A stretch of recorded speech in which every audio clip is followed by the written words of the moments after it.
Welcome to the Talk with Clads podcast. Your host is Katie Ann, an island girl on a journey with her guests to learn about their backgrounds, businesses, passions, experiences, life lessons, and wins. Come and laugh, cheer, learn, and plan with us. My friend, take some time to come and talk with Clads.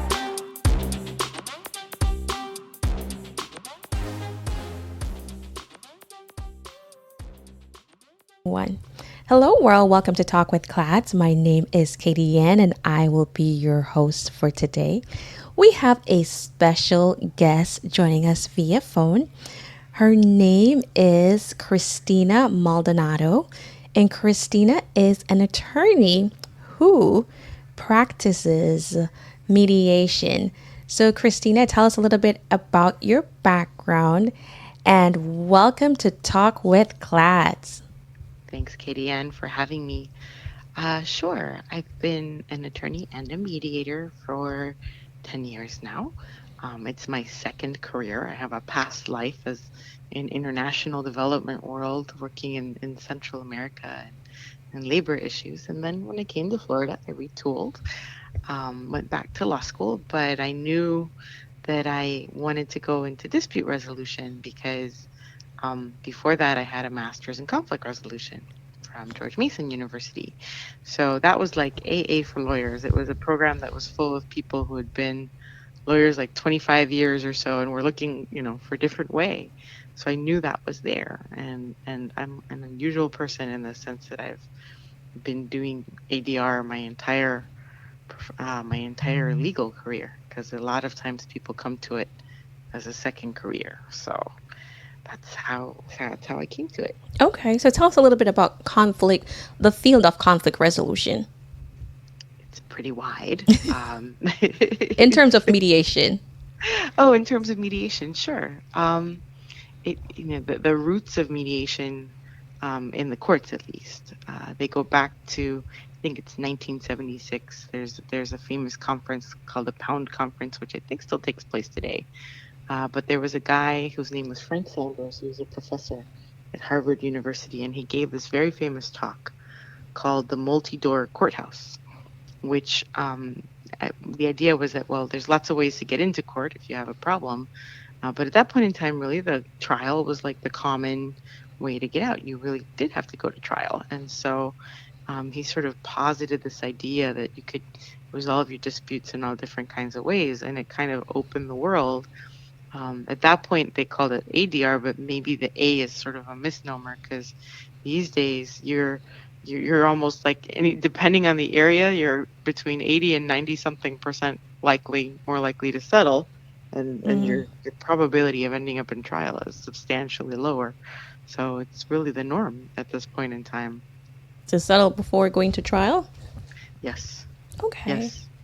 If you imagine here in Florida, there's like 1,000 judges from all the way from the Supreme Court down to county court level, and there's only 1,000 people, and every year there's about 3 million new cases. So they have to go somewhere, and all these different mechanisms for settlement are part of the digestive system that keeps the court from breaking down.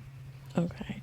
So what made you choose, law has so many areas. What made you go into, I know you said you had a second career, but what made you want to tap into conflict resolution?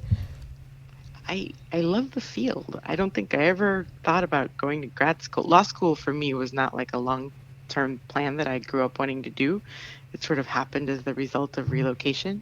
But dispute resolution has always been something I loved. Like, I'm that kid who signed up for peer counseling program in like 6th grade. Wow. So it's been something that I've always been interested in. Okay. So a part of, doing mediation, I'd say some form of conflict management, is that you have to have those difficult conversations between the parties that are involved. So what skills would you say someone needs to have those difficult types of conversation? That is so true, Katie Ann. The ability to see conflict not just as a barrier, but as an opportunity, I think, is a very important part of the approach. I think if you just see it as a problem, sometimes you might overlook all of the emotional components. Um, the way I can sort of liken it is if you can imagine having to go to a doctor to get bad news, what do you want that doctor to be like, right? You want that person to be compassionate. You want that person to be knowledgeable. You want that person to tell you the information that you need to know and to be able to generate some options for you, but also to let you choose, right? Help you weigh those options but let you make your own final decision and be respectful of that decision. So, um, in mediation, which is all about party self-determination, right? Here are these two people who can't get along to save their life, but they have got to solve their own problem. Like, that's the real challenge of Yeah. mediation. And you, as the mediator, you are helping them have those hard conversations with each other and sometimes with themselves. Okay. So can a party go through the mediation process and not agree, or the issue is still unresolved? Yes, yes. There's no obligation to settle your case, and the mediator is not allowed to settle it for you. Sometimes people really would like somebody to put a finger on that scale. I think there are mediators out there who do that, in terms of sort of uh, just either because they have a lot of experience, or because they were hired specifically for that sense that they could kind of, come out and be like, in my experience, this is what happens. But um, technically, that's not how the process is supposed to work. Although I acknowledge that there's a hunger for that sometimes. Please save us from ourselves, kind of a dynamic. The court is there ultimately, right, as sort of the tiebreaker, depending on your case. If it's a jury or a judge, depends on the kind of case. Okay. But yes, it's out there, and So it can get a little sticky sometimes. yeah, because I'm thinking sometimes that people may be a little bit angry sometimes going into mediation, or they're motivated to come out on top. So egos get involved, emotions get involved. So Yes. how do you navigate and remain calm during those processes? I think you have to. I mean, your obligation. You kind of have to go with the temperament of the room that you have, right? If people are sort of running off ahead of you, you have to do what you can to slow them down. And if people are sort of having trouble making decisions or thinking through, you have to try to help them to kind of catch up a little bit. Um, so yeah, it's, when people are angry like that, they're trying to be heard. Like, I feel like people turn the volume up when they've said the same thing 10 times over and they don't feel like anyone is listening. Sometimes if you just show people that you're listening, that helps. Like, that's enough. That'll shift something at least. If people feel listened to, that's half of it. Um, you know, it but opening a mind that is really, really sort of stuck, or blocked, or somehow believes that there's justice for them at the end of the line too. Sometimes you run into these matters of principle, which is like the mediator as an audience is not enough for this person. They really just do want to go see the judge or the jury and tell their story to that particular audience instead of the other person. So to move them from that state of anger to a place where they're bargaining with the other side more effectively, um, it just, you got to get them into a negotiating spirit. And if they're not in the mood to negotiate, then You put them you're to going to the have to just send them on their way.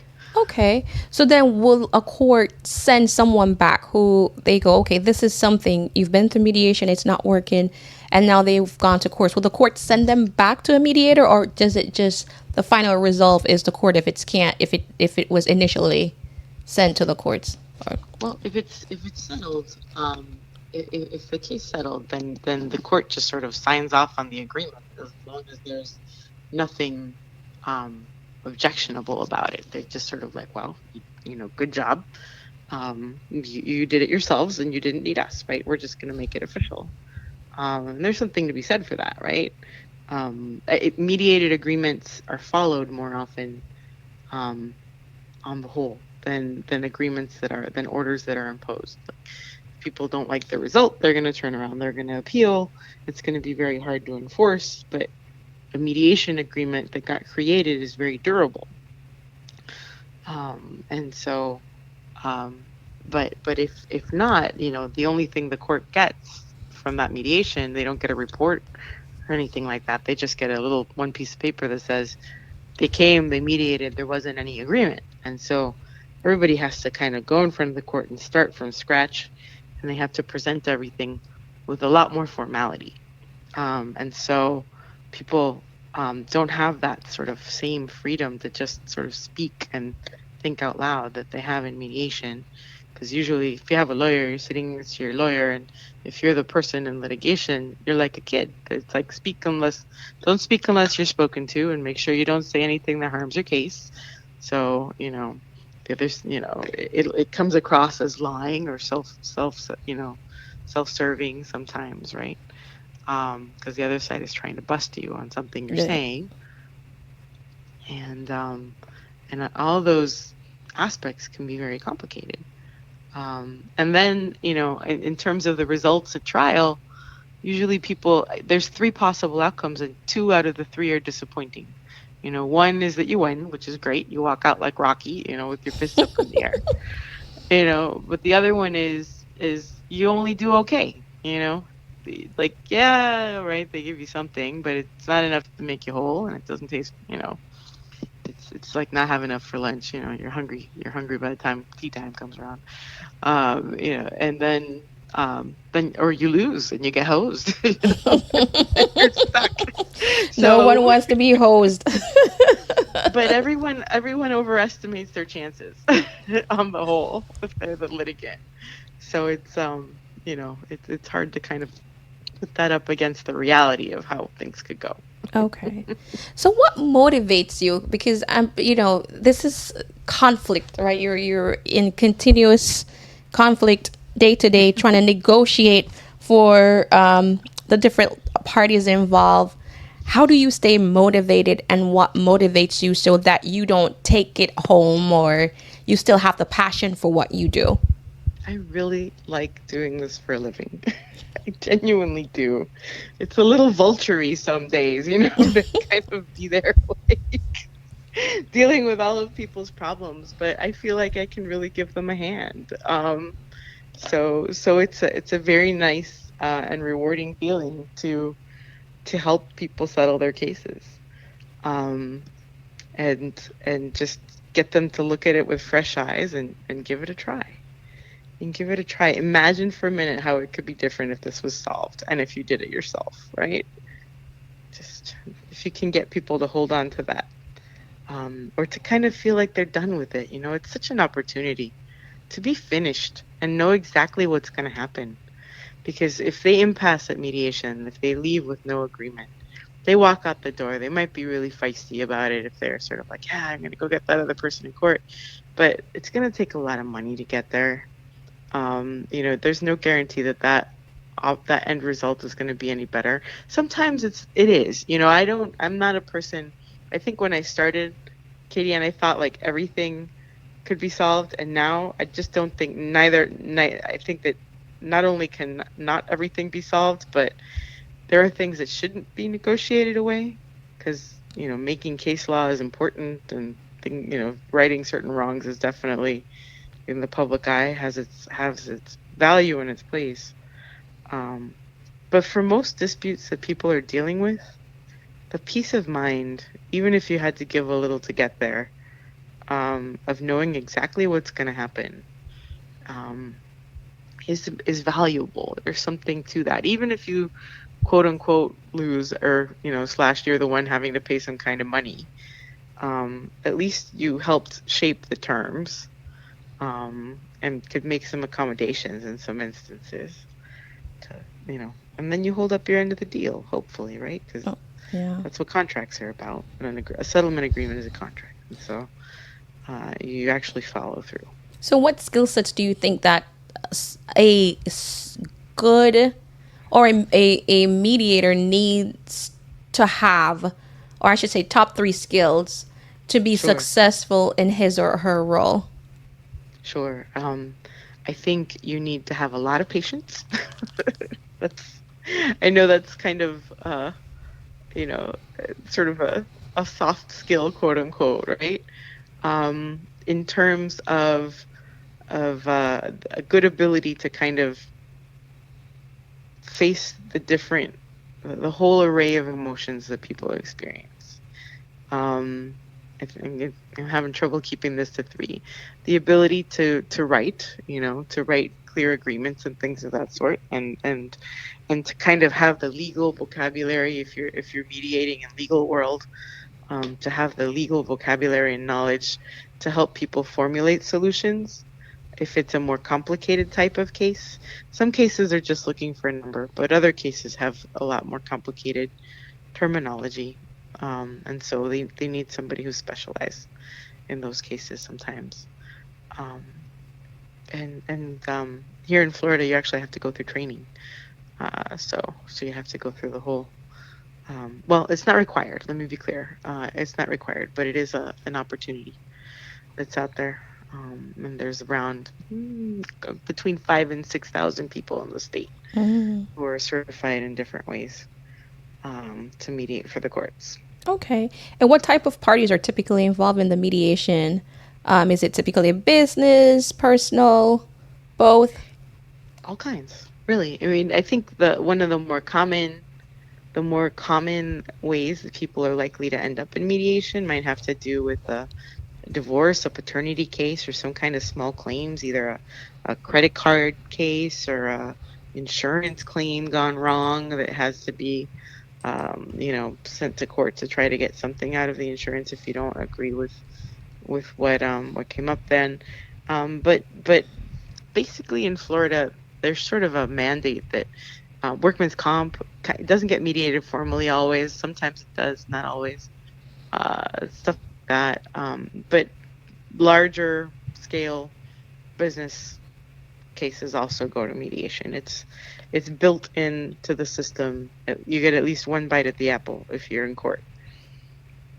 Okay. Sometimes two. Right. So, what's one thing that you wish you knew before you started this journey of being a would you call yourself a mediator or Mm-hmm. yeah I would. It's That's a good question. I'm trying to think of a good answer. I I I think you have to know that I don't think I realized like how much of a sole practitioner I was going to be. Currently, I'm a mediator under the umbrella of one of two of the larger firms in Florida. It's a firm called Upchurch Watson White and Max. I've been with them for 2 years,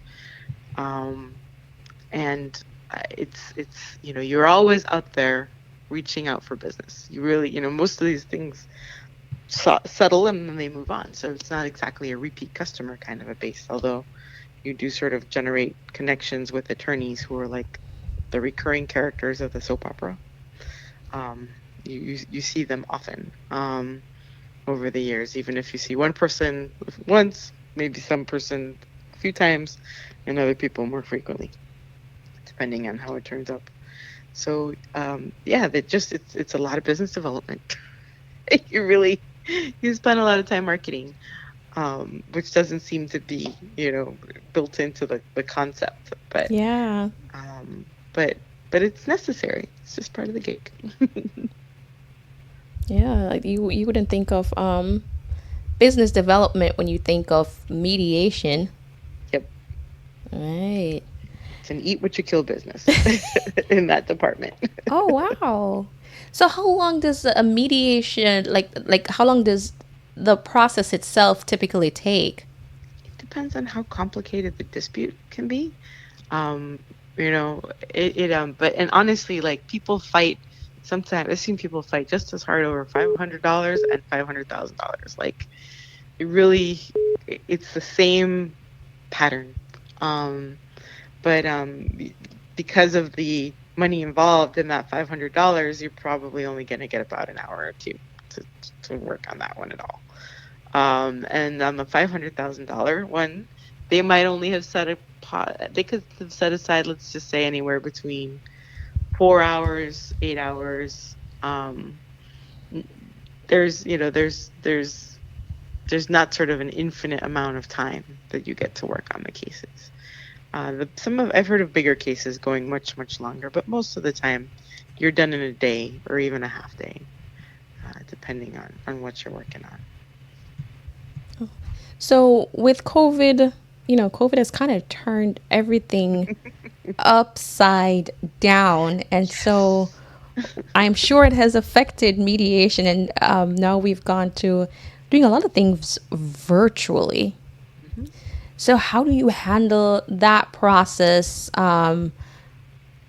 virtually? That is a very good question. I would say that it changed the practice almost entirely in terms of the sort of where, when, how aspect of things. And I just don't think it's ever going back. Although some people are dying to get back in person. I don't mind going back in person. I've done a few cases over the last couple of years in person, but the default right now seems people are just happy to stay online for this. They're saving the commute and it's easier to schedule and, yada, yada. I mean, people went from, oh my God, we can't do this online to, well, with some difficulties and some learning, maybe we can figure it out to, okay, it's great. We love it. People are very comfortable negotiating from home. Or home office or so for those people, Zoom is a blessing. For those people who kind of think that it makes more sense to kind of hold on to the formalities, and that you want your person a little comfortable but not too comfortable, you want them a little bit uncomfortable so there could be more pressure to kind of get it done. Those are the people who are like, I'm not sure if online works for me. Some of these things are actually turning into combinations of things, like one person in person, one person online. I've had that happen. And it's if it's one person in front of a computer, I find it to be very easy. But if you're sort of like shouting through a computer into a conference room full of people and you can't see everybody and microphone issues, and that can be a little challenging. That can get a little challenging. So it depends. It depends on the setup. So are the clients or parties, are they more receptive to doing mediation virtually? Yes. Everything went online last year. Everything, 100%. Oh. I went for, like 18 months without, I want to say, so what's smart, from March of this year, I don't think I had an in-person case until July. Oh, wow. Yeah. For a moment there, it was like, oh my God, can we still do this? And then everybody's kind of looked around. This thing called Zoom. Yes, we can still do this. Okay, great. We're still doing this. So it happened. Oh, so what tactics? Because I wanted to go back to you said business development, and that kind of stuck out a little bit, Sure. right? Because I never thought about mediation being, you're doing business development, but I guess it does make sense where you eat what you kill. So how do you market your business, and like which tactics do you find to be the most successful, or the business that you work for, I should say? I really would say that marketing broadly to attorneys is my more effective pool of people. Over the years, I think every lawyer has an understanding how people choose you, is important. I think every attorney, nobody's the cup of tea for everybody. I am not the perfect person for every case. Every case is not the perfect case for me. So there are certain things that people might find that I am more effective at or less effective at. Somebody else is more like the right person for this case. So I think every lawyer has sort of a short list of people in their office that they trust, or come to trust as being someone who helps them get results, right? In resolving cases. and moving cases along, because lawyers want to get cases done, parties want to get cases done. People really look forward with good hopes to mediation days, to getting it settled for the most part, I think. But yeah, there's sort of this nudge to show up in good faith and give it a real try, right? And I Yeah. think for the most part, people do that. Not everybody. Sometimes you get like what I will refer to as reindeer games, just free discovery or other aspects of it. But yeah, that's part of the process too, right?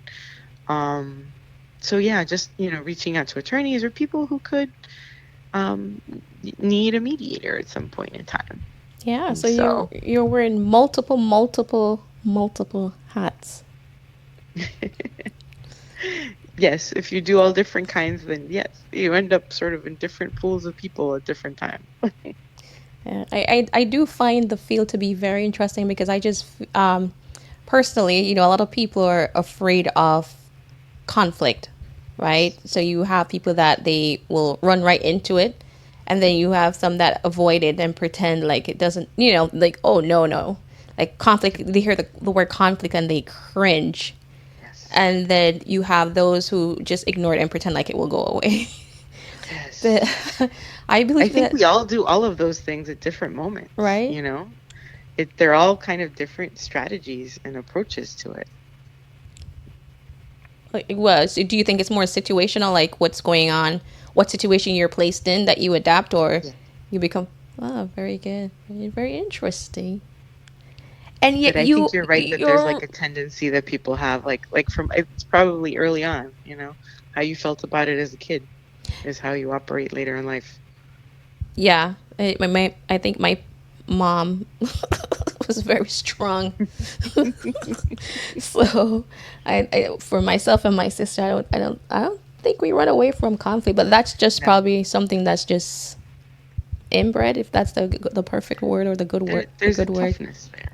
Yeah. Yeah. So it's definitely a part of how you were raised.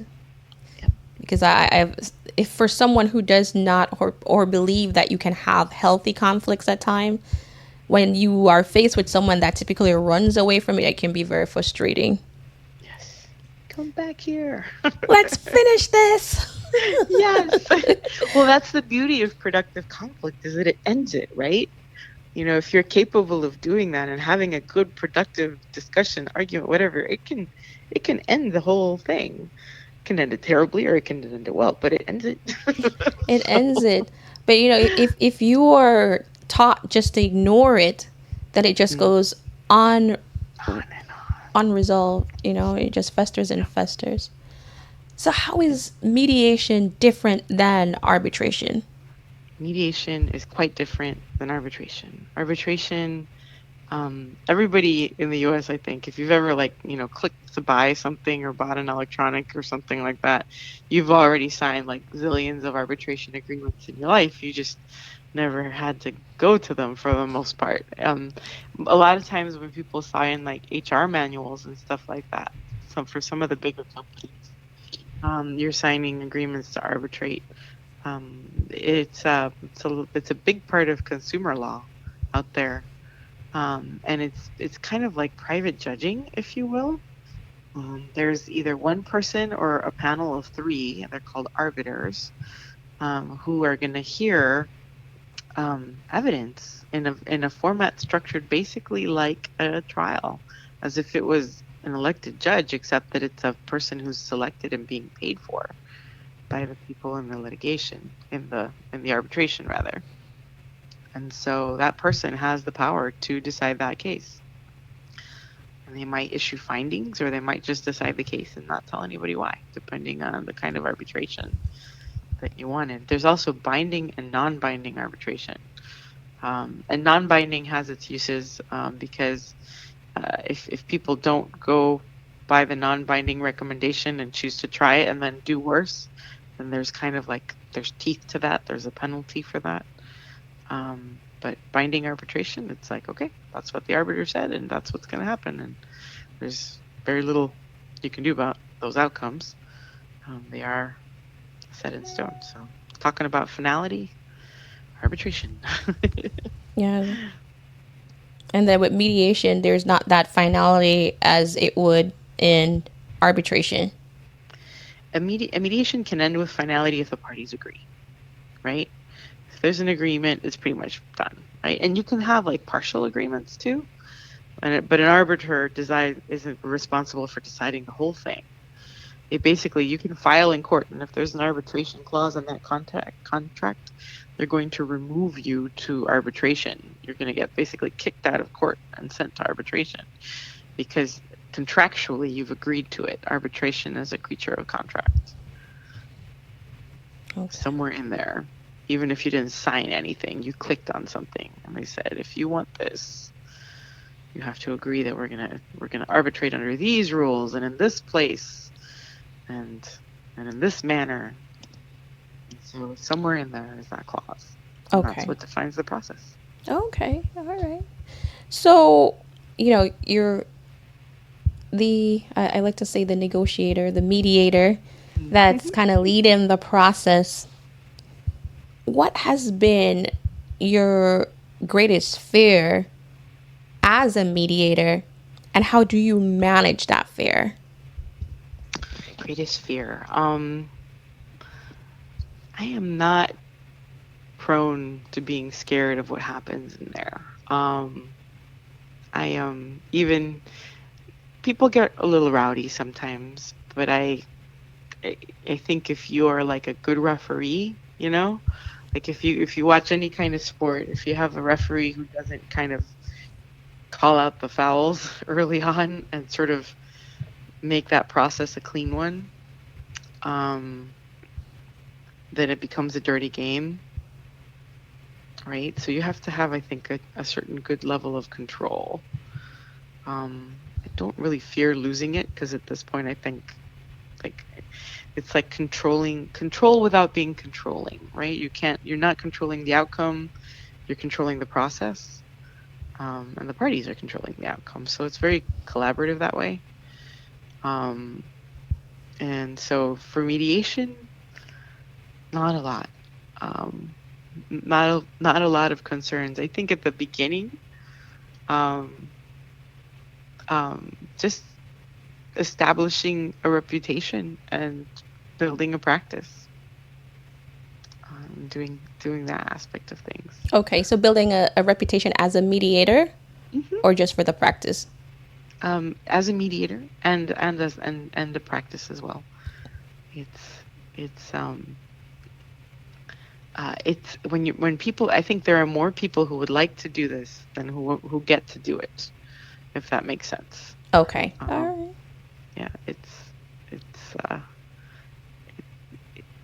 there's a lot of work out there, but kind of like organizing everything into enough of a flow that would sustain you as a full-time neutral. A lot of people end up doing it as like an additional process that they do. Like they don't do full-time mediation, they do mediation and something else. And something else. Okay. So how do you keep your skills? How do you sharpen your tool, I would say? There's requirements for training when you're certified in Florida. So you're taking classes and working on the ethics. I think it's like practice. And I teach as well. So if you ever want to learn something better, teach it. So. That is true. They say if you want to know how to do it, you train someone on how to do it. Yes. And it reinforces the skill sets. Yes. So what do you teach? I'm one of the trainers in the state for circuit civil and family mediation training. Circuit civil is the disputes over $30,000, where nobody's going to jail. Just money.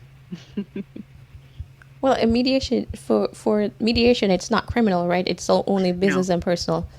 That's correct. Although, you could say that all the plea bargaining stuff that goes on is sort of mediation by, it's negotiation. It's the same idea, but there have been places that have tried to open that process. And so I think the Army has like a mediation program and, and disputes and stuff. And I've seen, I've actually heard of certain police departments setting up like community grievance mediations and stuff like that. Civil, again, nobody's freedom on the line, but you do sort of see it attached to other things. The whole restorative justice movement, but the bulk of it is in civil. Okay. All right. So what's one life lesson that you could share with our listeners about your journey as a mediator? That was something that was unplanned, but it ended up being a very good lesson that you could take away some points from that. A ver, let me see. I think it helps me put a good balance between what I can affect and what I can't affect. That sometimes you do just have to let it go. It's like the serenity prayer, just help me know the difference between the things I can change and the things I cannot change. Just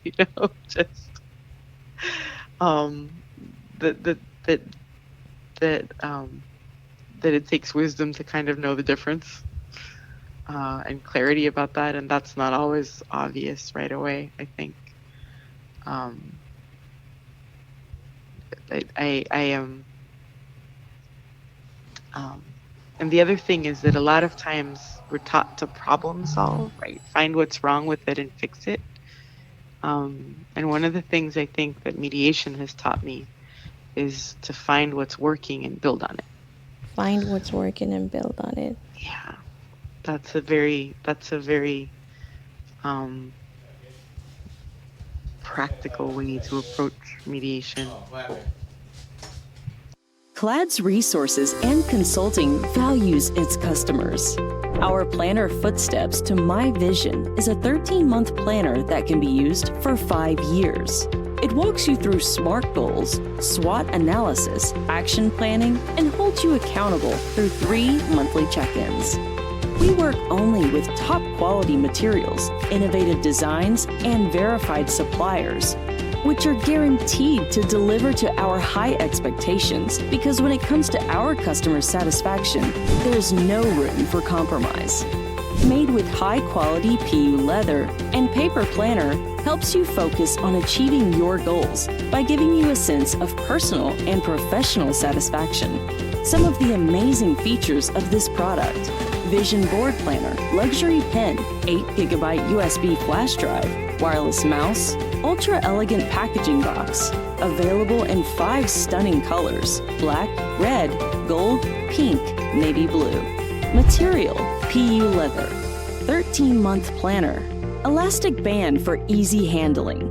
Our Footsteps to My Vision is available at Amazon, Facebook, Instagram, our website, and at Walmart. You may also follow us at www.cladsresources.com, Instagram, Clads Resources, Facebook, www.facebook.com/cladsresources/. You're listening to Talk with Clads. Find more resources online at cladsresources.com. Now back to the show with your host, Katie Ann. You're not stuck relitigating the past, if you will. You're spending your time productively trying to figure out where you're going to go. So, none of the beating yourself up over this or that. We're just going to,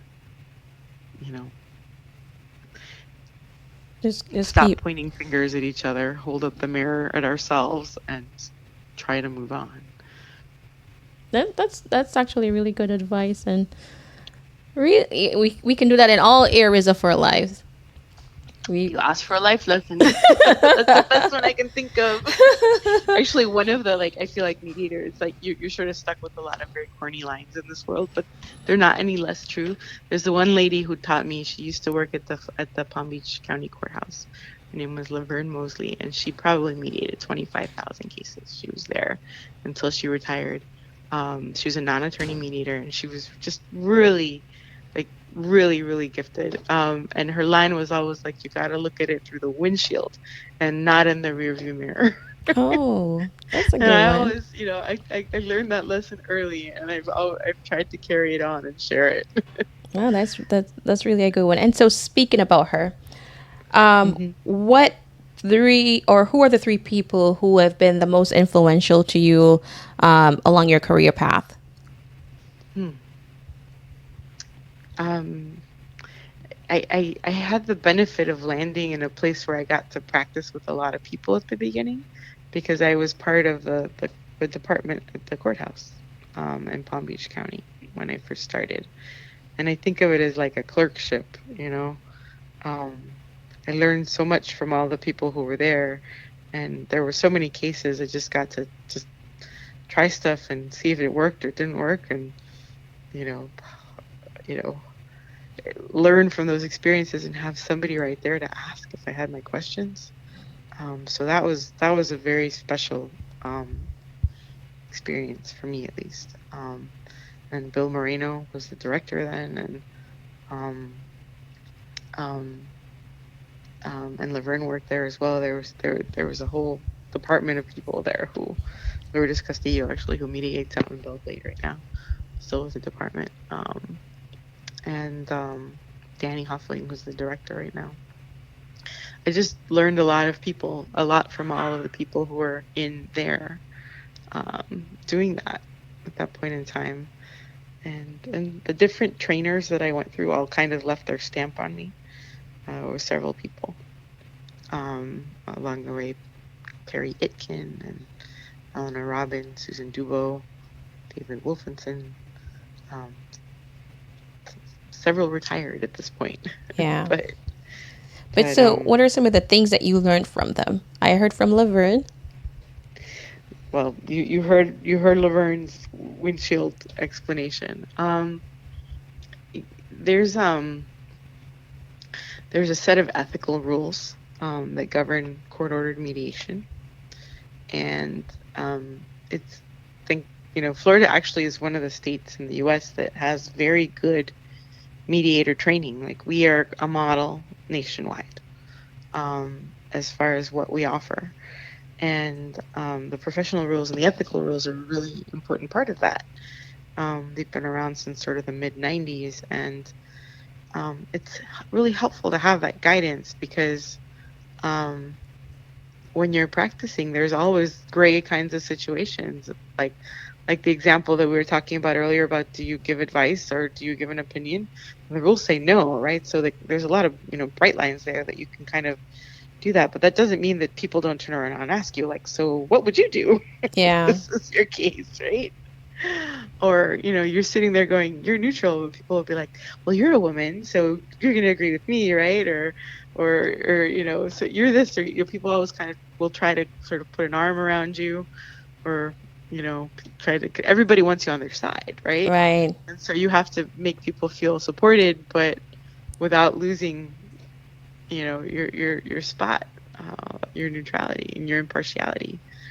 You don't want to get hooked there on some final outcome or some result. It's got to be theirs, even if you are helping them come up with solutions.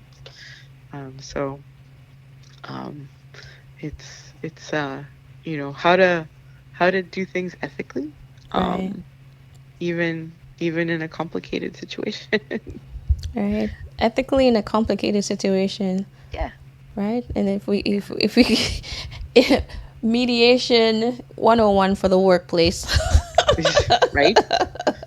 Where are my boundaries? It's nice to have them that clear in that respect. Yeah, that's a great way. So I like to ask this question of all my guests. Is there a question that I did not ask you that you would have liked me to ask you? Is there a question that you didn't ask? I love your questions. They've been wonderful. So you got me on something I love to talk about. So it's Yes, not hard. I was very excited because I'm like, oh my God, this is what I'm doing now. So Yes, great to I'm so hear. glad that there's that connection. Yes, listen, I almost ripped out the textbook, but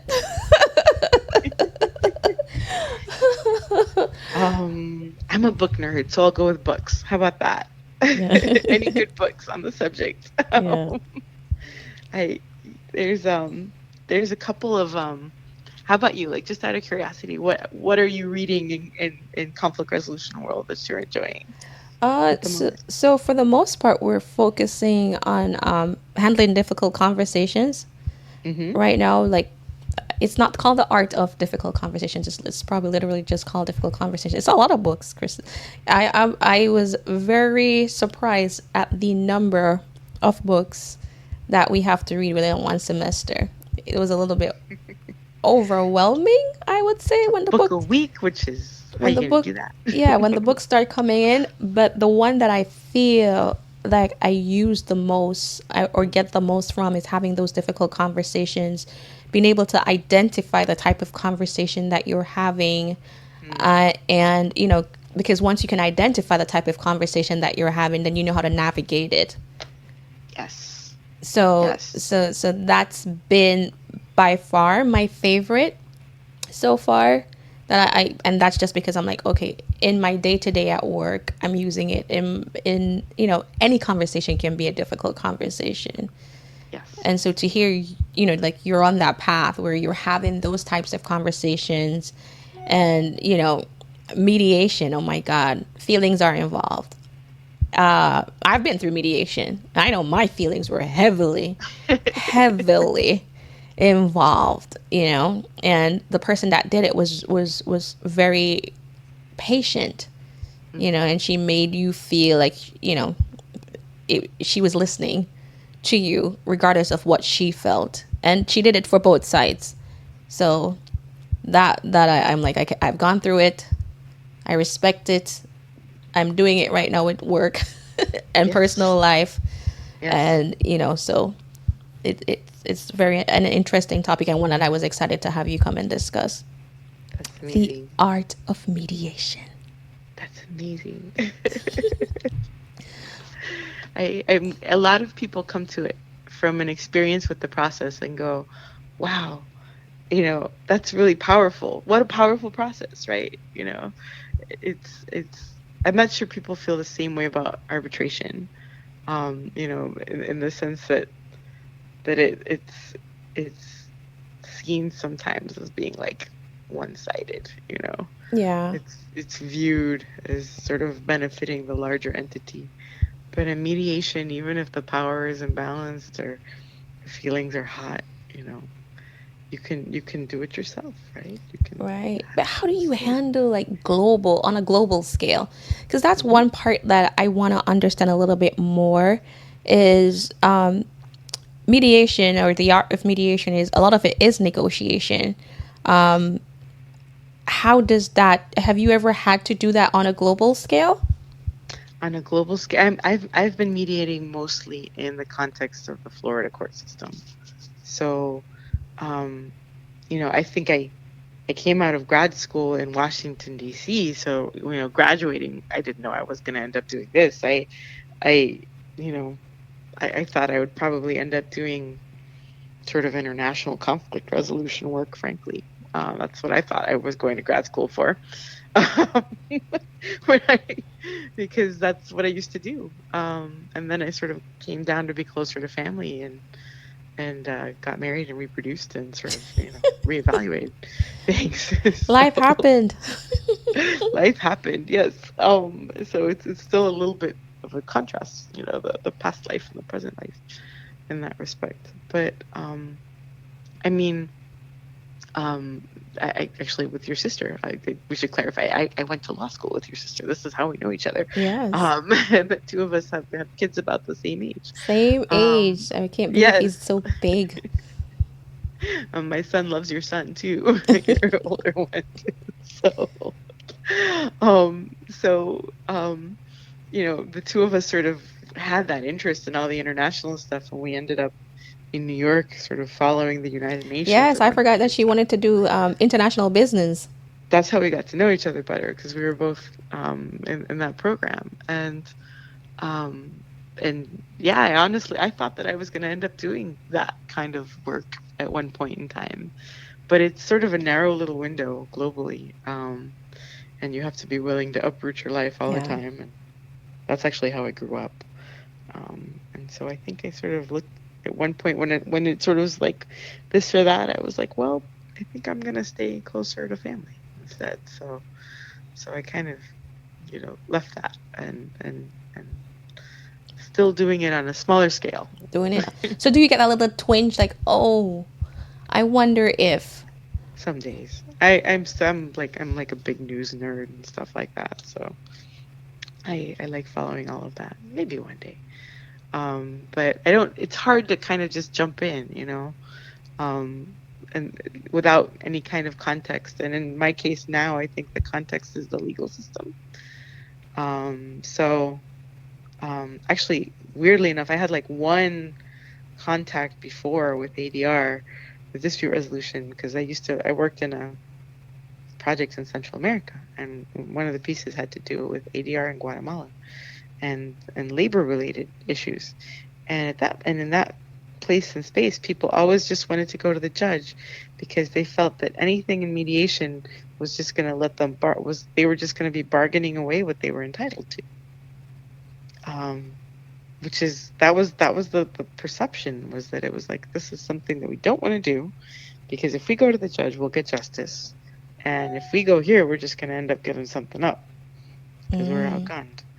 And I've always sort of kept that in the back of my head, about how people can feel about something, if it's fair or not, or, fair is like the F word, it's like, it's such a real and important concept, but it's so driven by perception too. Like what one person thinks is fair, like you can, like, I made a fair offer, right? Don't you think that's fair? And the other side's like, boom, no, how dare they insult me this way? Yeah.